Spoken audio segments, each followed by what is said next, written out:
কোনো এক সময় হযরত উমর ইবনে খাত্তাব রাদিয়াল্লাহু তাআলা আনহু মদিনার এক গলি দিয়ে হেঁটে যাচ্ছিলেন। পথিমধ্যে এক ব্যক্তি তার সামনে এলো। ব্যক্তিটি তার কাপড়ের ভিতরে করে একটি মদের বোতল রেখেছিল। হযরত উমর ইবনে খাত্তাব রাদিয়াল্লাহু তাআলা আনহু যখন সেই ব্যক্তিটিকে দেখলেন, তখন জিজ্ঞাসা করলেন, তোমার কাপড়ের ভিতরে বস্তুটি কি?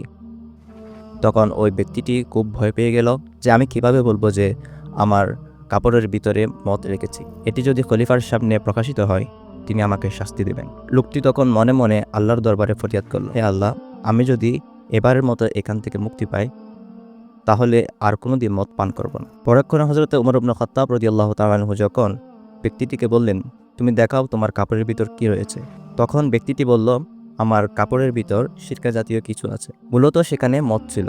ব্যক্তিটি যখন মনে মনে আল্লাহর দরবারে ফরিয়াদ করলো এবং তওবা করলো, তখন ব্যক্তিটি তার মদের বোতলটি হযরত উমর রাদিয়াল্লাহু তাআলা আনহুর সামনে উপস্থাপন করলে দেখা যায় সেই মদের বোতল সম্পূর্ণ সিরকায় পরিণত হয়ে গেল। দর্শক শ্রোতা, আপনারা একটু খেয়াল করবেন, এই ব্যক্তিটি একজন মাখলুকের বয়ে আল্লাহর দরবারে মনে মনে যখন তওবা করলো, মহান রব্বুল আলামিন তার তওবাকে কবুল করে একটি সম্পূর্ণ মদের বোতলকে সিরকার বোতলে পরিণত করে দেন। এখান থেকে একটি মেসেজ আপনাদের সামনে দিতে চাচ্ছি। আমরা যখন আল্লাহর দরবারে খালেস নিয়তে, একদম পরিশুদ্ধ নিয়তে যখন আল্লাহর দরবার তওবা করব, সে তওবা কিন্তু আল্লাহর দরবারে কবুল হয়। বান্দার এই তওবাকে মহান রব্বুল আলামিন খুবই ভালোবাসেন। কুরআনুল কারীমে এসেছে, মহান রব্বুল আলামিন ইরশাদ করেছেন, বিসমিল্লাহির রহমানির রহিম, ফাউলাইকাল্লাযীনা ইউবাদদিলুল্লাহু সাইয়্যাতিহিম হাসানাত।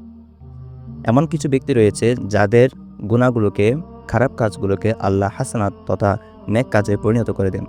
এই ঘটনা থেকে আমরা একটি শিক্ষা নিতে পারি, সেটা হচ্ছে আমাদের যদি গুনাহ হয়ে যায়, কোনো খারাপ কাজ হয়ে যায়, আমাদের প্রয়োজন আল্লাহর দরবারে অনুতপ্ত হওয়া, অনুশোচনা করা। তওবার পথ কিয়ামত পর্যন্ত আমাদের জন্য খোলা রয়েছে।